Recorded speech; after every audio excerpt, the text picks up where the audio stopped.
Welcome to North Fulton Serves, a podcast where we share stories about people making a difference in our community and learn about how we can get more involved. I'm your host, Jason Binder, and with me today we have Sabine, Genet, and Jenn Graham with Civic Dinners. Welcome, both of y'all. Thank you. Thank you for having us. So today I'm pretty excited about today's topic because I saw Civic Dinners probably 2 or 3 years ago pop up and just thought it was an interesting idea about bringing people together to have conversations. And actually this is probably, I was like, well, why not do it through a podcast within my local community? So I think it's been a great idea of what you've done and looking forward to sharing that with our listeners. So Jenn, I'd like to start. You're the CEO and founder of Civic Dinners. Tell me a little bit about how that got started.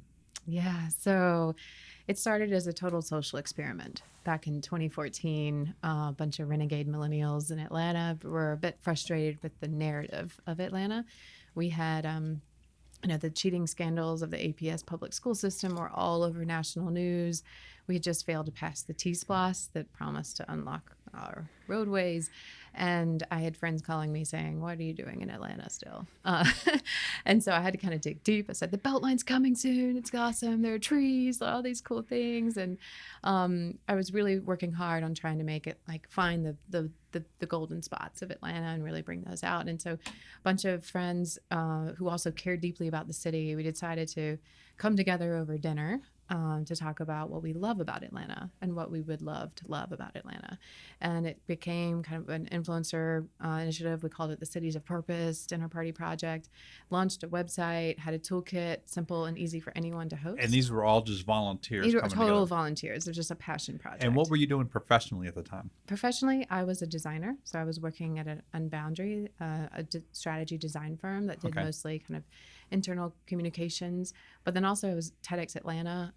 I helped organize and coach speakers on how to give the talk of their life. So I had fallen in love with the people, the Ryan Gravels, the Monica Campanas, the Living Walls, and was able to kind of really help find people. And I had stumbled into a crowd of young millennials, mostly lead Atlanta type people who deeply were connected and cared about the future of the city, but were also transplants too, mostly. And so when we started this, we put up a website and the toolkit where anybody could host, and we had 60 dinners in 6 weeks with no marketing. And it just kind of caught fire, and people started hosting in their homes and in restaurants and parks and bars and breweries. And there was this feeling of wanting to be a part of something about shaping the future of the city, and having at this critical point in time where it could go really well or it could go really wrong. And so how can we play a role in shaping that and stepping up? And what we discovered after interviewing people who participated in this back in 2014 was that they wanted to find their people who care about the city and care about the future region, or find people that fit within the thing. But they also wanted to make sure their ideas were being heard by the decision makers, the leaders, finding a way to plug in. And I think that was the piece that we didn't have figured out.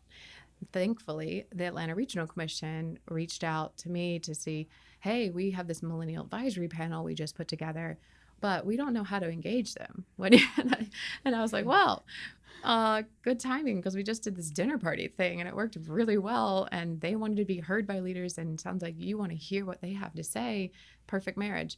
Let's make this happen. And they bought into it. We built a whole new platform just for them, designed 3 conversations around mobility, livability, and prosperity that perfectly marry up to their 3 big kind of core areas of their region's planning process, which that was their whole thing. Every 5 years, ARC goes through a regional planning process where they do a massive community engagement effort, collect ideas from different perspectives. And this was the first time they intentionally went after millennials, because long-range planning process in 25 years, who's going to be running the show? It's going to be these guys. So let's make sure we have their visions as part of the future. So we were all in. We ended up launching after 35 dinners in 3 months. We found the common themes that emerged, everything from regional transit vision to healthy food on every corner, the need for education. I mean, these common basic needs. It wasn't like they were asking for free Wi-Fi or free college. It was just let's cover the basics. And then we asked them to, roll up your sleeves and now do something. Let's switch this to action and not just talk. What would we be willing to do? We asked them to join one of the action teams around one of those issues. gave them some assignments, and encouraged them to really make a recommendation to the leadership. Were the action teams within that millennial group as well? Yes. Okay. So they each team had up to 12 people. We paired them with a millennial, with an ARC liaison and a storyteller from our crowd, and then from there encouraged them. They had to write an op-ed to develop a point of view as a group. They had to interview people who were impacted by the idea or issue, and then lastly create a 5-minute pitch to regional leaders to actually flip the usual scenario and allow the millennials' voices actually to say, this is what we recommend based on what we've discovered and what we think. And so many of those ideas were then actually embedded into MARTA's plan. We had regional leaders, commissioners, city council members present to hear what the millennials had to say. This is back in 2015, September. And from there, we had 2 teams form nonprofits, one being Advance Atlanta, who then really played a critical role in getting some big referendums on the ballot in Atlanta and even larger regionally. Then we had 3 teams help pass resolutions, and then 5 members ran for office, including B. Nguyen, who is now took Stacey Abrams' seat in the House of Representatives. So we had, it was a rock star group of people, women, everyone, millennials to begin with. But I think the platform and the voice and the visibility that they gained from this experience just took it to a whole new level. So once we had that, once the Millennial Advisory Panel had been done, we realized we had just come across something that we could potentially package and create and make available for other organizations, other cities and other regions. And soon we were getting requests. How can we use dinners to engage our alumni, our students, our members, our donors? And but even specifically within the ARC, they saw it work so well with the millennials, and then did it move further beyond with that? Definitely. Under the leadership of Doug Hooker and then New Voices Initiative, and we really built it with ARC for ARC, working very closely with their team, Liz Sanford especially. We then once we realized that there was something here, we started to map out what does building our own platform look like. How do we use technology to help enable and make this so easy for the hosts, easy for the guests, because the way a civic dinner works is very old school, right? You don't need technology at the dinner table, but it follows a very simple formula of 1 host, 6 to 10 guests, 3 big questions with equal time to share, and 1 voice at a time. And so it's not about having to be an expert at the table. It's really about making sure everyone is heard and allowing stories to kind of really come out and then move people from just awareness all the way to action after the dinner. And so what we want to use is, how do we encourage more of these dinners to happen by using the technology to help simplify the registration process, simplify the ability for a host just to go online, find a conversation that they care about, pick it, and then click host, and they fill out literally just the date, time, location, whether it's at a home or at a restaurant or office, whether it's potluck or just bring cash for the restaurant. And then from there, it creates their own dinner page where they can then invite friends or put it on Facebook pages or encourage people. And then we help encourage people to attend all the dinners on the platform. I've used it a couple times, and I think it was when ARC used it for their greater, when they put it out besides just for the millennials. Right. And then I love the idea because being in the North Fulton community, it's hard sometimes. You're like, okay, is the ARC, because they have multiple counties to work with and the heart of Atlanta, and so sometimes you feel like our voice is being heard of what we'd want. And so I thought it was a great opportunity to have residents in the community to partake in this and then give their opinions, and that it would go towards the ARC. And I was surprisingly very easy to set up a page, have it now, invite friends, and then all of a sudden people were coming on that I didn't know how, which was good. It was new people, new voices I haven't heard. So that's awesome. I thought it was a wonderful experience for me. How do you make sure that the civics part stays there as far as the dinner? So making sure that the group's experiences are good, and that it's nice civil conversations towards productive problem solving or just sharing experiences. Well, I would flip that question on you, city council member, but I would say we have the basic guidelines that we provide for hosts and guests are all the same. It's really equal time to share with one voice at a time. And it's not meant, and that format means that it's not ever meant to be about debate. It's about personal experience and stories and your opinion. But it's not a back and forth debate kind of model. That's not what it's for. And so it's intentional to keep it from going that route so that you don't feel like you have to be an expert and you're not worried about defending a point of view. You're really just sharing, and then therefore the rest of the time you're listening and able to really understand different perspectives. So I feel we're leaning heavily right now on kind of the expectations that are set on the host to think about ways that they can recruit guests. We have on the platform, we have two ways that people can set up a dinner. One is just open, so totally open to the public, and the other is host approval, which just means that when people request an invite, they have to fill out a little bit more demographic information, and that can be used to help curate a very diverse table. It can also mean if someone's hosting at their home and they don't necessarily want strangers, they want to kind of maybe scope some people out before they come into their home. It's almost like just a way of having some sense of security or knowing who that person is, even though they might be someone they didn't know. I got a few points in there. So I joined when you launched the Global Voices in 2017, and we were charged to go out and interview and encourage people from different backgrounds to get together and figure out where the commonalities are.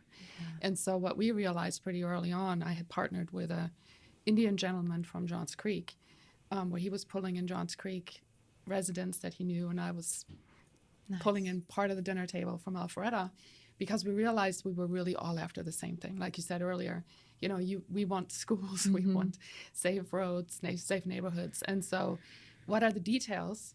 The details we never really even discussed, because it was really refreshing to see how many people really have the same ideas when it comes to what kind of a neighborhood, what kind of community are you envisioning where you want to live? What do we love and what do we want to love, right? So I've hosted a lot of, based out of my experience with the Global Voices, I kind of stuck with picking some of the odd topics occasionally, even though I've done mobility and prosperity and livability. Nice. I kind of like the religious pluralism and things like that. So I've recently done several dinners with the Muslim community. And interestingly enough, especially the women, I think, don't feel comfortable coming out in public to a restaurant. So a lot of them, every time I asked friends, do you want to host a dinner a day? They want to do it at home. And so the ability to, I don't want to say screen, but to know who you're inviting, who's coming ahead of time, really helped them feel comfortable. On top of everything, they know ahead of time what to expect in terms of level of language ability.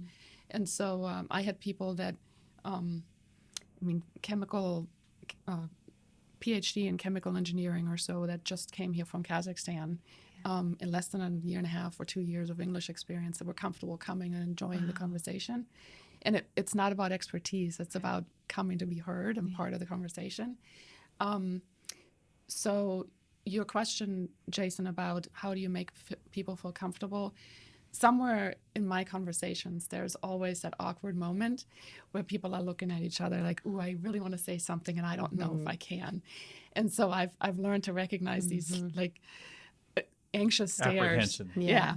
And then I usually say something like, this is not recorded. We have eaten dinner. We're friends, right? We're all neighbors. So there's no such thing as political correctness. Right. If you feel like you need to say it, but respectfully. Right. And that's never hindered anybody. On the contrary, there was a lot of information shared that's, at first you're maybe a little stunned, because you've never heard it that bluntly. But for the most part, people really appreciate that. Yeah. At this point, I've encouraged people that don't like dinner debates to join, because they realize it's not in-your-face debates. Right. It's a sharing of experience and thoughts. And I think that was probably the best part for me, is you to do a round table. And so I would have it where somebody would hear something and they'd be like, well, I want to say it. I'm like, well, no, we've got to give everybody a turn. And so it helped give a little bit of sense of time. And then they would maybe, say, okay, I want to add on to it, but it buffered it a little bit. Yes. So it wasn't debate. Now, Sabine, you've done how many of these civic dinners, you think? I don't know. Just give me an estimate. I don't know. You can now check. We could check. Yeah, There's we a My could. Dinners tab where it keeps all track. I don't know, but I've done mobility. So what's been your livability, what's been your favorite topic? Transportation is up there. Mobility is definitely one of my subjects. But I think livability kind of encompasses all the topics that I like to discuss. And so whether it's education or green space or religious plurality, it all falls into the livability. And so depending on who the group is, one of the last Global Voices groups actually said, can we steer away from, what was the purple one? Common ground. So religious plurality, we went to common ground because it was less offensive for people to sign up or less directing. And so it actually worked out well because we touched on religion a little bit, a little on culture. But I think common ground is a good one. And really livability is a good one. I like that livability because then transportation did sneak in or preserving land or just it was an ability for everybody to say, these are my priorities and bring them to the table. So you got to see what the collective group thought and seeing where the majority of people would like their community to focus on. Can I share one? Yes. So this was the last dinner I had, and this goes back to the group that was a little apprehensive about religious topics, and they wanted to make a common ground. And I had representatives of almost every faith there. But somewhere in there, the topic came up where somebody complained about the general attitude in the public right now towards, I guess we can call it phobia towards anything other than white Christian. And so the idea came up that when there's violence against a group, Muslims are encouraged to publicly apologize.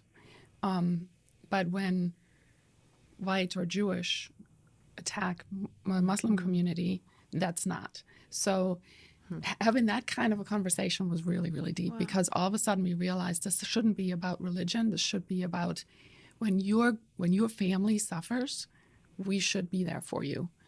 Yeah. This isn't about apologizing. This is about sharing, right? So this was a deep one, and at the end, I think everybody left. Even though we started very uncomfortable, we felt like we had grown together as a family of strangers, and so now we're more aware of being there for one another. Oh, that's so good. Now, how many people were at that dinner? 10, 12. It was at somebody's home, and so we ended up having their later teenage kids join too, and this was not planned, but it was really helpful to see it from a 17-year-old high schooler's age too, who'd only been in the country for maybe 3 years. So perfect English. Wow.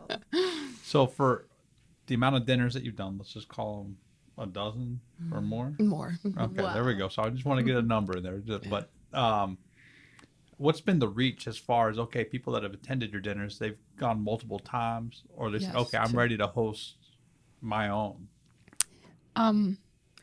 Somewhere this year, I decided it was probably a good idea to find more partners to either host with me, partner, or just or host themselves. And I am looking forward to hearing a little bit more about Civic Dinners' plans for how to make it easier for people that are currently hosting to roll that out on a bigger scale. But what I was successful about was finding people in various demographics that said, well, sure, we'll partner. So we'll bring half the people, you bring the other half of the people. Because, yes, I end up inviting the same people or the same group of people that like this kind of format will show up to various topics. And not that there's anything wrong with it, but I'd like to have a deeper reach. And so just to throw some maybe statistics out there, like I had from teenagers to 80-year-olds discussing transportation. I had college students through retirement age discussing national debt. Wow. And this wasn't even supposed to be my dinner. But again, some people are more afraid of starting these conversations. So I partner with them and I kind of help out moderating a little bit. So across the board, I think there's people of all ages, all faiths, all demographics that really like to participate. Yes, they want to get their voices heard, but I think part of it is walking away knowing that there's other people that feel like you. Yeah. You're not alone. Yeah. It's always good. I did one of my livability ones. I did it as a lunch, and that was good because it got a different audience in the lunch crowd, but it definitely felt like it was a regulation game where all of a sudden it's like, okay, you got that hour, and then that's it. So the dinner one, it can kind of creep into maybe Especially a couple if hours. you've got a bottle of wine at the table. Yeah, exactly. Have you looked at Jen? Have you looked at any different formats for it, like lunches or maybe more breakfast. digital or a podcast? Yeah, we are definitely interested in launching a Civic Dinners podcast. Yeah. So to capture the stories and really keep the conversations going beyond and really, especially those conversations that might have a bit more tension in it from different perspectives, to really bring out those and have them recorded to help show also the impact of those conversations.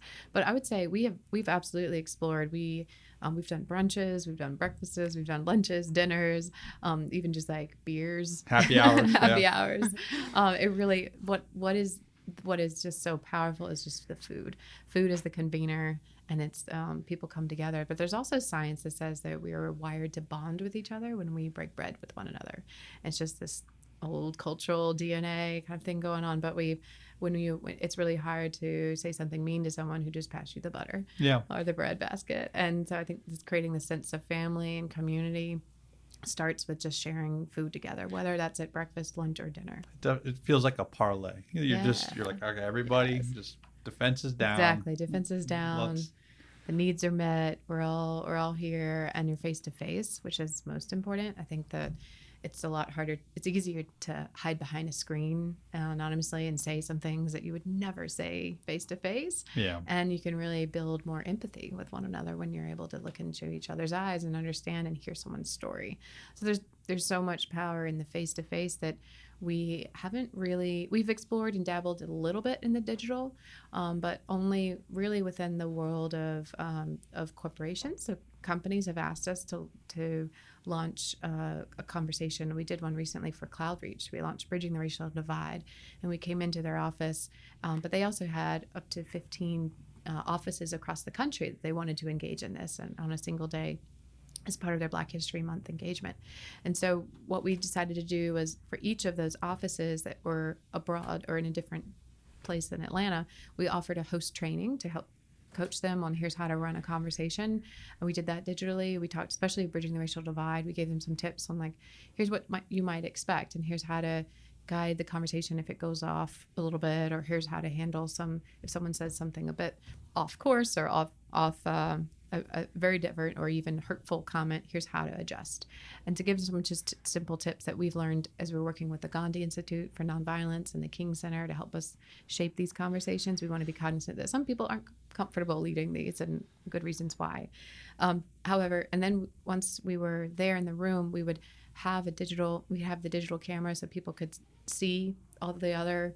So you still had that, so it was kind of face to face, even.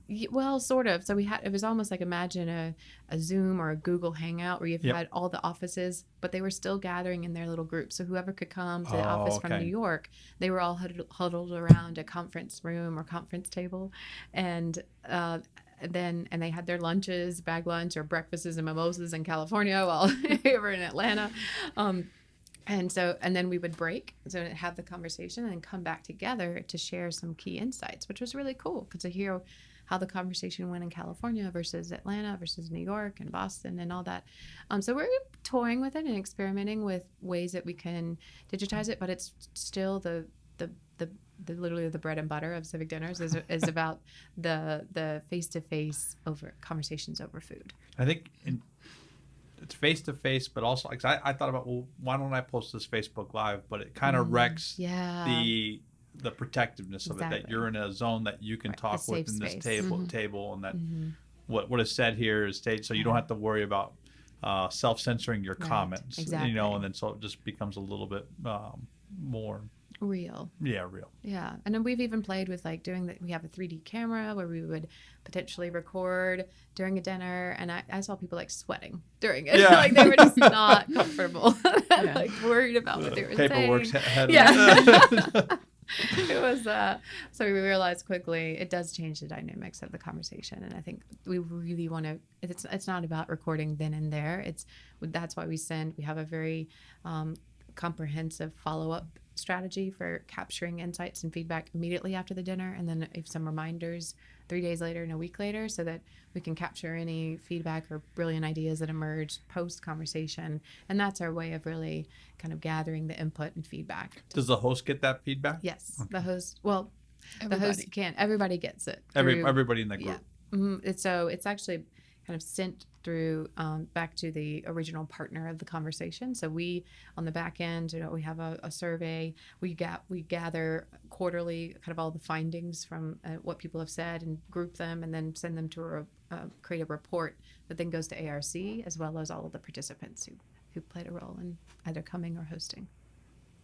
What have been your favorite comments or surprises from after a civic dinner? It doesn't have to be one that you're in or you got to see as part of it coming through surveys or. Yeah, I would say, I mean, what has been so magical about the kind of the impact of civic dinners? I mean, yes, there's always some brilliant and cool ideas and the common threads that emerge. But some general, really thought-provoking themes emerge that we're doing a report right now around nurturing communities in partnership with the state of Georgia, State of Hope, and Department of Family and Children Services. And so, conversations around child abuse and it's around child abuse prevention and how do we support more parents, and just the urge for more progressive policies, both within statewide and within companies. People are really thinking more broadly and deeply about policy change and that, but also the roles that they can play and what they can step into. So we're everything from parental leave, how we're thinking about that versus just maternity leave, the role of the parents, the role of neighbors in supporting new moms as they're bringing on.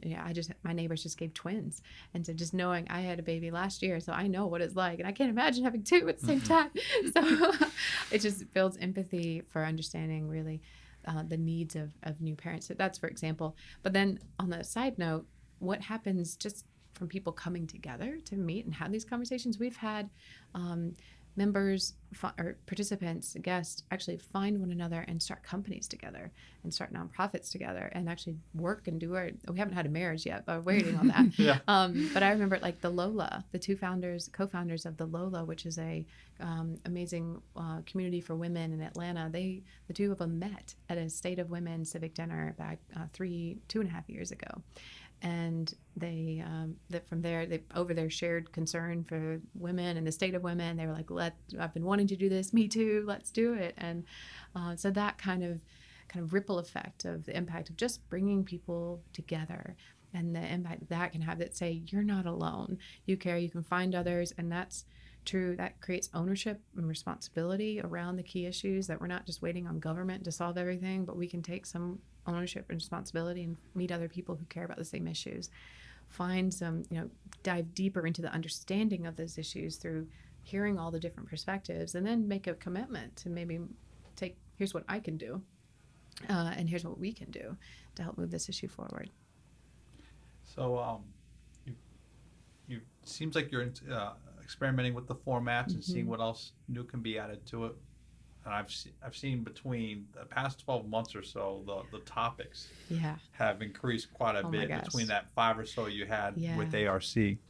So what new topics are coming up? We've got some good ones. We've got some ones that you can't see even that are kind of closed right now, but we have one on mental health working with NAMI, Georgia, the National Alliance for Mental Illness, and that one is really powerful, and we're working with them to bring constituents together and policymakers and healthcare advisors in every single county. So the goal is to have 50 dinners, and at least one in about every county or region across the state of Georgia. We also we recently launched one on clean energy for all, which is a statewide conversation in partnership with Sierra Club, as well as the Partnership for Southern Equity and Environment Georgia, talking about how do we actually implement this new clean energy plan that the city of Atlanta launched, and that's starting to spread. How do we take ownership of solar and create more advocacy around that, and self-power, and how do we create a more clean environment, clean air, clean water, clean everything. Let's have one of those in Alpharetta. Yeah, absolutely. That's one of my favorites. I'm hosting that one. I just did the aging one, Reimagining Aging, which is kind of a newer one for ARC. And it was fabulous. It was one of my favorite ones because it really gets to like the biases and myths that we have in our head about people who are different from us, even aging. And it made me really rethink, even like as an entrepreneur, how am I hiring? Am I being biased in how I hire? And I've thought about hiring someone who's older than me, and how do I do that? And the dynamics of that. And it was very thought-provoking. My mom even attended. She was in town for it. It was fabulous. And so we've got other ones coming up soon, though. We're forming a partnership. This is really fresh, but we're forming a partnership with Planned Parenthood Southeast on a conversation around stigma around women's health issues and life and choice and all of those things. So that's going to be really exciting across the Southeast. Do you have any coming up on the opioid and addiction? I want to so bad. Addiction's on our list. We're just trying to find the right partner. But I was listening on NPR just a minute ago, hearing about the VA and how his leader of the VA is talking so hard about we need a national conversation on mental health, one on life and one on mental health. And I think that is a critical component that's attached to addiction and opioid crisis and how we are dealing with all that. We have a huge a crisis of not being able to talk about our own issues and our own desire. And it's like, I think there's a lot of things, like, as you notice, issues tend to bleed over into one another. And I think one around mental health would help encompass how we cope with addiction, how we cope with our own health care and access to those. Because one of the VA's concerns was he couldn't even hire enough mental health care physicians or clinicians. There's not enough out there. That's a problem. So the supply chain of that, and if everybody can't even get the care that they need, how do we really use other methods to address mental health? Fulton County's been doing a lot over the past couple of years of bringing more awareness, having more resources for that. Yeah. And I think the more we can have those dinner conversations about the stigma of addiction, things that we can help as a community, it would be very helpful. Yeah. So cool. That's one that I would think would be needed. If I can put requests in. Yes, please. Awesome. Any more? So what's next for Civic Dinners? Oh, wow. We this has been a big week for us. We brought on my first full-time staff person, my COO. And then I just hired full-time first actual official employee who started working with us 2 years ago, who's our user support and community manager. We moved into our new office space at WeWork that we actually won from a pitch competition. So we got a new space for a whole year, which is real, no longer just working from home or a cafe. It's like, oh my gosh. And then we have our team in from New Zealand for 6 weeks to really help with this big push that we're launching called the Lovable City Initiative. And this is a campaign where now that we kind of feel like we're a little toddler now, we've got our legs, we're able to kind of move and walk, and now we're really ready to scale across the country. So that's not just seen as an Atlanta initiative, although we're rooted here, we're staying here, but we want to really make this as a tool available for other cities across the country and start creating stronger infrastructure across the country, especially in Middle America, where we can then roll out some really important conversations around mental health, addiction, the future of water, food, and all of these inclusive issues as well as sustainable issues. Because our whole mission is around creating a more inclusive world where everyone feels invited and engaged and co-creating a better future. And so what better time to talk about the future of our country and the future of these than, the year and a half before an election.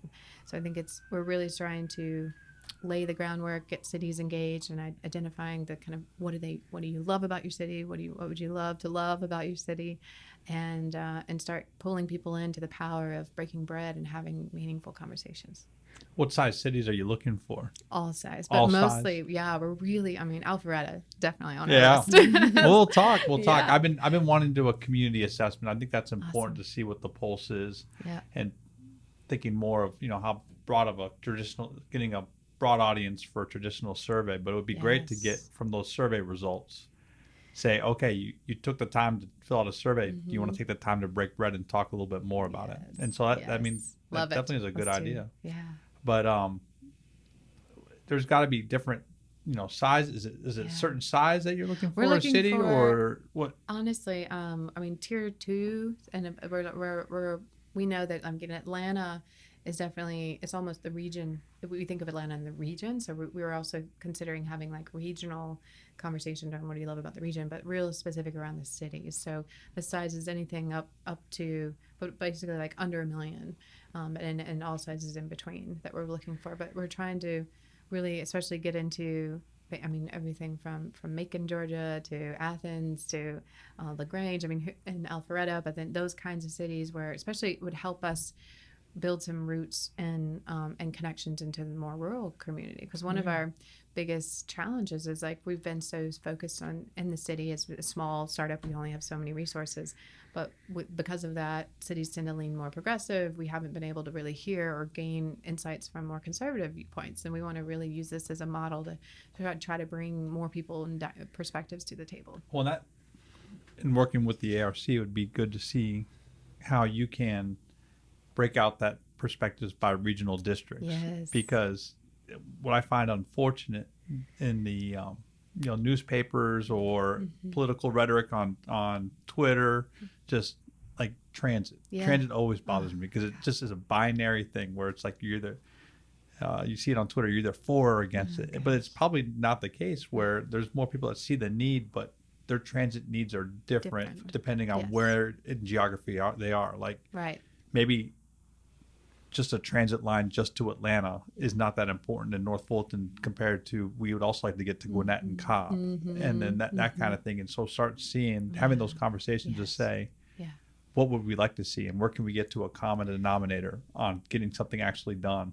Yes. So because this zero-sum game that's been going on for decades is not working, and hopefully we can shift towards accomplishing something on multiple topics, using transit as an example. Oh, you're absolutely right, and you hit the nail on the head. Is that we've been poised to believe through the just how media, the media is showing more and more of the extremes on either side. So it's black and white, and people then transfer, and that's easier. Our old brains think in contrast. You're either for or against. You're on the team or not.